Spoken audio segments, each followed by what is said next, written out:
Muito bem, minha gente querida. Vamos falar do direito fundamental à nacionalidade. Vejam bem, a nacionalidade é um direito protegido pelo ordenamento jurídico brasileiro e também tutelado pelo ordenamento internacional. A Declaração Universal dos Direitos Humanos, inclusive, garante que todas as pessoas têm o direito à nacionalidade, inclusive de mudar de nacionalidade. Qual seria o conceito, um conceito simples desse direito tão importante? Venham comigo, nós podemos colocar no nosso caderno da aprovação que a nacionalidade é o vínculo jurídico civil que liga um indivíduo, que liga o indivíduo, só corrigindo aqui, que liga o indivíduo a um certo e determinado estado, fazendo-o componente do povo. Gente, a nacionalidade é uma questão de identidade. O nacional de um determinado país pertence ao povo daquele país. Tem um vínculo jurídico civil com aquele Estado. Bem, a nacionalidade, gente, ela pode ser adquirida em razão do nascimento ou por meio de um processo de naturalização. E cabe ao Estado, de forma soberana, decidir quais serão os critérios de atribuição de nacionalidade, sejam para a nacionalidade originária ou para a nacionalidade derivada. Bem, a nossa Constituição trata da nacionalidade no artigo 12, não é, que é um artigo muito importante para a prova da primeira fase, lembrando que é também outra matéria muito significativa para a segunda etapa do certame. E no plano infraconstitucional, a nacionalidade é regulada pela Lei 6.815 de 80.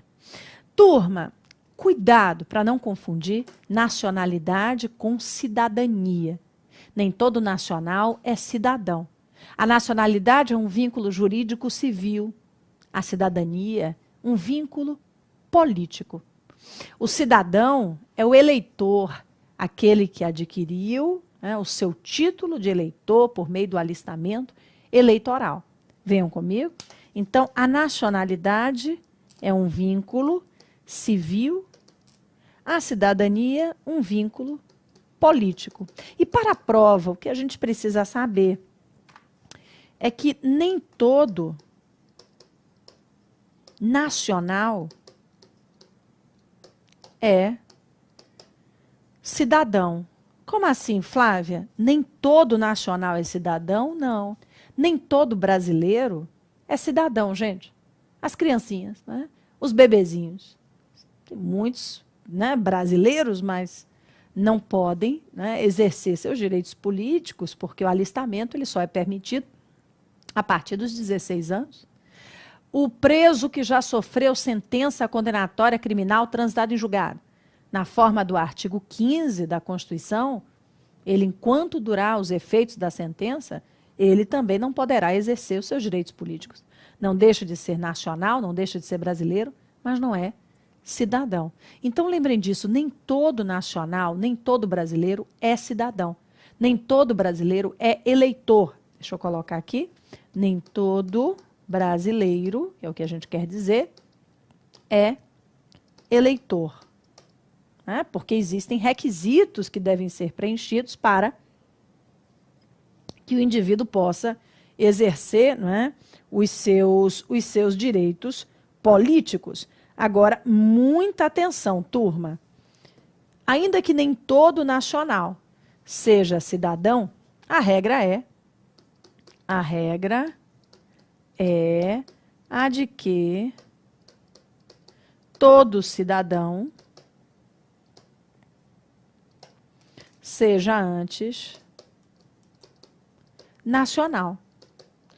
Nós vamos, inclusive, ver na aula de direitos políticos, né, que o estrangeiro não pode se alistar. Né? Quem vai se alistar é o brasileiro nato ou naturalizado.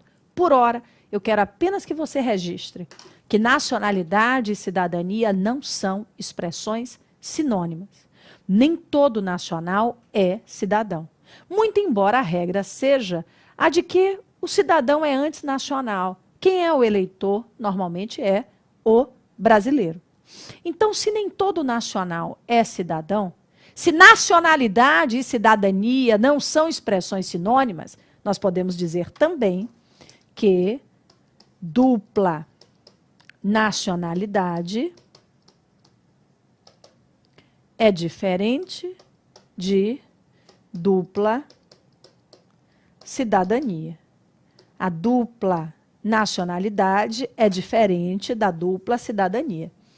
Turma, é possível que o indivíduo tenha mais de uma nacionalidade. Ele pode ser brasileiro, português, brasileiro italiano, brasileiro italiano alemão, brasileiro francês, polonês, enfim. Ele pode ter mais de uma nacionalidade, ser nacional de mais de um país. Mas, ainda que ele tenha mais de uma nacionalidade, isso não quer dizer exatamente que ele terá mais de uma cidadania.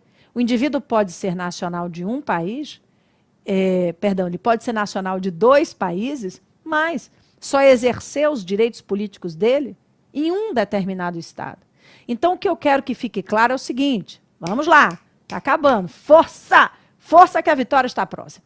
Atenção, turma, o indivíduo pode ter mais de uma nacionalidade e ter apenas uma cidadania. Ou ele pode ter mais de uma nacionalidade, 2 ou 3 cidadanias. Então, olha só, dupla nacionalidade não equivale necessariamente a dupla cidadania. O indivíduo pode ser nacional de mais de um estado, mas pode exercer os seus direitos políticos, pode ser eleitor de apenas um país. Fez sentido até aí? Ótimo. Ô Flávia, mas o indivíduo pode ter dupla nacionalidade e dupla cidadania? Pode. O que eu quis dizer aqui é que não são expressões sinônimas. Que o fato de possuir mais de uma nacionalidade não quer dizer exatamente que ele possui mais de uma cidadania. Vamos nós. Alguns conceitos relacionados aqui à nacionalidade. Vejam bem. O indivíduo, ele pode ser apátrida ou também considerado raimátilos. O que é isso aqui, turma? Prestem bastante atenção. Apátrida ou raimátilos. Sem nacionalidade. Ô Flávia, o indivíduo pode não ter nacionalidade nenhuma ao nascer? Pode, a gente vai ver, inclusive, quando estudarmos melhor os critérios de atribuição de nacionalidade originária. Ele pode ter nascido num país que adota como critério principal o ius sanguinis, o critério sanguíneo, e os pais dele são oriundos de um país de ius soli. Enfim, vocês vão entender melhor. Mas, por ora, apátrida ou raimátilos são expressões sinônimas. Raimátilos é apátrida em alemão, Mas, Flávia, mas por que você trouxe aqui? Porque eu já vi em uma questão de prova e incorporei nos meus quadros. Mas não vai cair em russo, em francês, nada disso, tá? Apátrida ou raimátilos é aquele que não tem nacionalidade. E polipátrida é aquele que tem mais de uma nacionalidade, ou como a gente conhece, é aquele que possui dupla nacionalidade. Então, mais de uma nacionalidade, ou dupla nacionalidade. Muito bem, vamos nós. Espécies de nacionalidade. Turma, o indivíduo pode adquirir a nacionalidade por ocasião do nascimento ou por meio de um processo, inclusive, de naturalização. Então, a nacionalidade ela pode ser originária, primária, por ocasião do nascimento, a partir do qual, por critérios sanguíneos, territoriais ou mistos, ela será estabelecida. Ou ainda a nacionalidade ela pode ser adquirida por meio de um processo de naturalização. né? Aí é a nacionalidade secundária, adquirida ou derivada. Então, a originária, ela é chamada de involuntária e está associada ao nascimento do indivíduo, a partir do qual, por critérios sanguíneos, territoriais ou mistos, a nacionalidade será estabelecida. Muito bem, turma. No Brasil, os nacionais originários, os que possuem nacionalidade primária, são os brasileiros natos. A nacionalidade secundária, adquirida ou derivada é a voluntária, adquirida por um processo de naturalização, normalmente, e no Brasil, a nacionalidade derivada é a que é adquirida pelos brasileiros naturalizados. Né? Então, nós temos a nacionalidade originária ou primária e a nacionalidade secundária, adquirida ou derivada. Bem, eu disse a vocês que a nacionalidade originária ela será adquirida por critérios determinados pelo Estado. Critérios soberanos, tá, gente? Os estados possuem liberdade para estabelecer de que forma irá prever no ordenamento jurídico sobre a aquisição de nacionalidade dos seus nacionais, no nosso caso, dos brasileiros. Então, são critérios principais de atribuição de nacionalidade originária. O critério sanguíneo, o critério territorial e o critério misto. Foi o que eu coloquei aqui. E os sanguíneos, a origem sanguínea, e os soli, a origem territorial, e o critério misto. Turma, os países que adotam normalmente o critério sanguíneo são países do velho mundo. Vamos colocar aqui, do velho mundo. África, Europa, Ásia.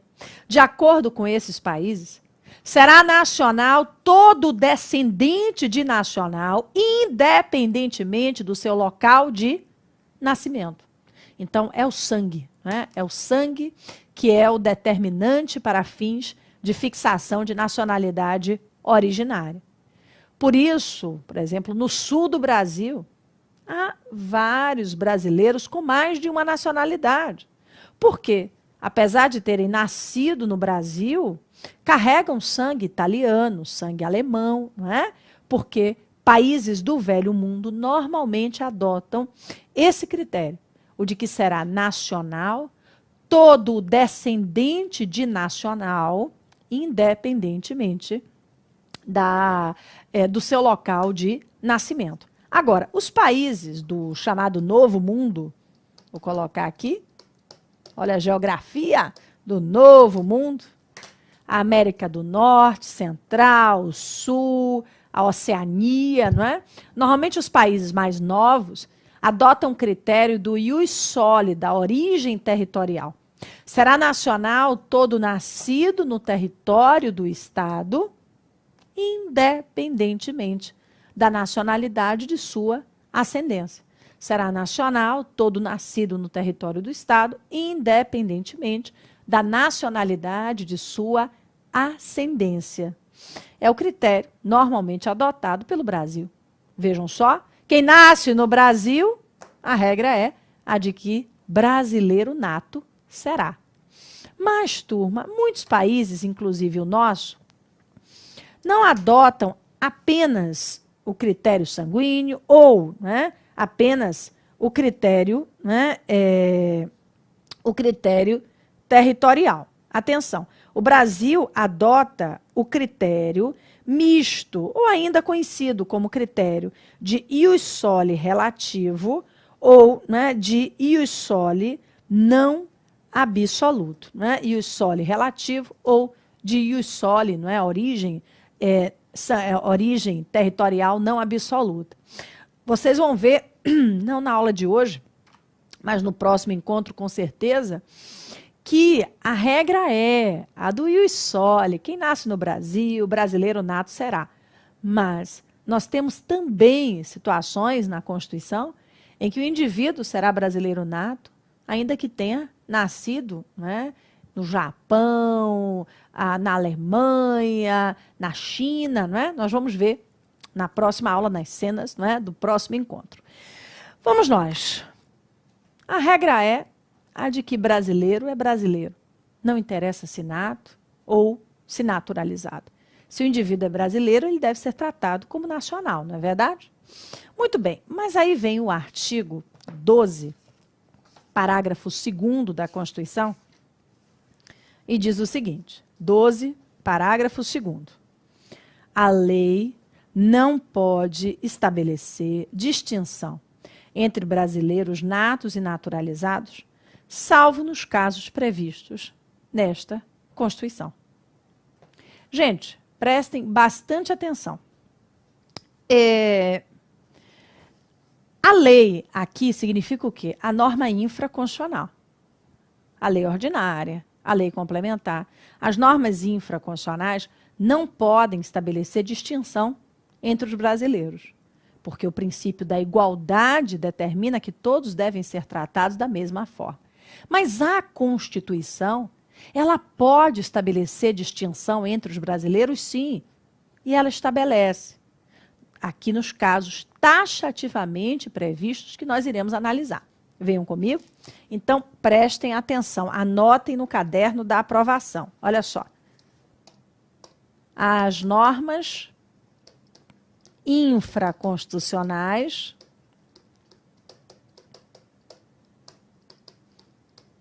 não podem estabelecer distinção de tratamento entre os brasileiros. Prestem bastante atenção. As normas infraconstitucionais não podem estabelecer distinção de tratamento entre os brasileiros. Leis ordinárias, leis complementares, sejam federais, estaduais, distritais ou municipais, mas a Constituição pode. E ela o faz em 4 situações que a gente vai analisar agora. Vem aqui comigo. Com relação aos cargos, turma, há 2 preocupações constitucionais principais no que tange aos cargos. Quem vai ocupar, ainda que temporariamente, a presidência da República.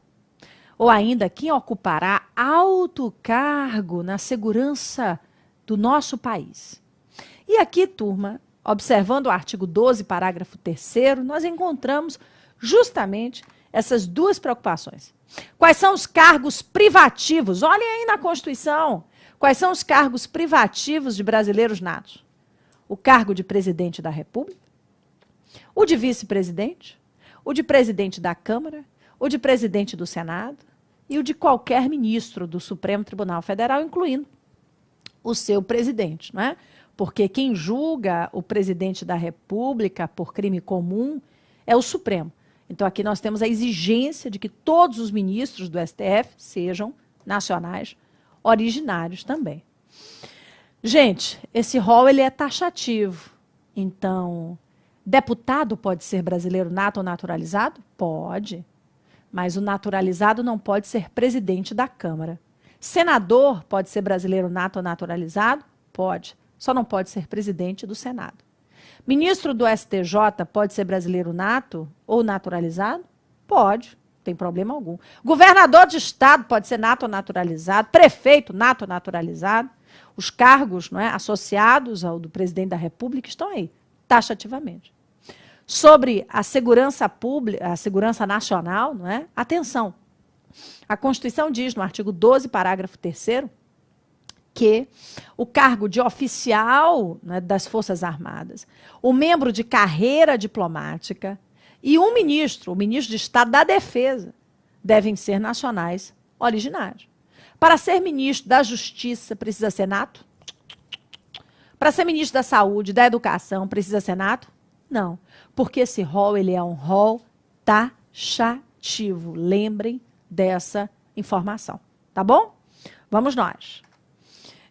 A função, turma, atenção, quando a gente abre o artigo 89 da Constituição, nós encontramos a composição do Conselho da República, que é um órgão superior de consulta do presidente. Artigo 89. O Conselho da República é órgão superior de consulta do presidente e dele participam. Aqui a gente tem uma lista, né, de membros que participam do Conselho. Mas eu quero chamar a atenção de vocês para o seguinte. Aqui nós vamos encontrar o ministro da Justiça, nós vamos encontrar líderes da maioria e da minoria da Câmara, líderes da maioria e da minoria do Senado. Eles não precisam ser natos necessariamente.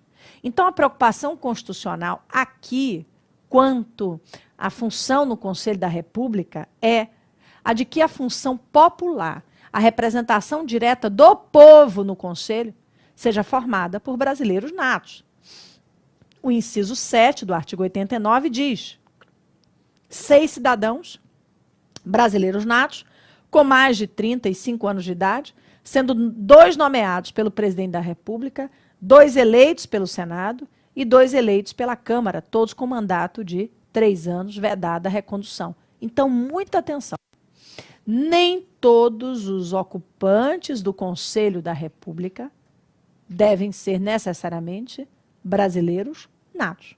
Mas o que a Constituição reserva aqui, que nos interessa, é o seguinte: a função do povo, a função direta do povo no Conselho da República, essa só pode ser, né, feita por brasileiros natos. Preenchida, não é? Por brasileiros natos. Então, me acompanhe. Lembrem disso. Nem todo membro do Conselho da República é necessariamente brasileiro nato, turma. Atenção. Nem todo membro do Conselho é necessariamente brasileiro nato. Mas a participação direta do povo no referido Conselho, esta só pode ser preenchida por nacionais originários. Tranquilo? Maravilha. Agora, quanto à extradição. A extradição é o processo de encaminhamento de um indivíduo de um estado a outro estado, que o reclama e que é competente, não é, para, né, o seu julgamento. A extradição com relação aos natos e naturalizados é diferente. Venha aqui comigo. O artigo 5º, inciso 51 da Constituição, diz assim: nenhum brasileiro será extraditado, salvo o naturalizado, pela prática de crime comum antes da naturalização, ou em caso de envolvimento em tráfico de entorpecentes, e aí não interessa se antes ou depois. Turma, desse artigo 5º, inciso 51, nós extraímos o quê? Me acompanhe. Que o brasileiro nato não será extraditado. O brasileiro nato não será extraditado. Agora, o naturalizado, ele será extraditado? Sim, pessoal. O naturalizado, ele pode ser extraditado caso tenham cometido crime antes da naturalização ou caso esteja envolvido, né, em tráfico de entorpecentes, não interessa se antes ou depois da naturalização. Então, preste atenção. O brasileiro nato não será extraditado. Não há extradição de brasileiro nato para país nenhum. Ô, Flávia, mas e se o brasileiro nato, ele for nato em outro país? Se for um brasileiro nato, italiano nato, brasileiro nato, português nato, enfim, como é que fica essa situação? A dupla nacionalidade exclui essa regra? A dupla nacionalidade, ela vai permitir que o brasileiro nato que tenha outra nacionalidade originária pode ser extraditada para esse país? Venham comigo. Olha só, olha esse julgado aqui. O brasileiro nato, quaisquer que sejam as circunstâncias, não é?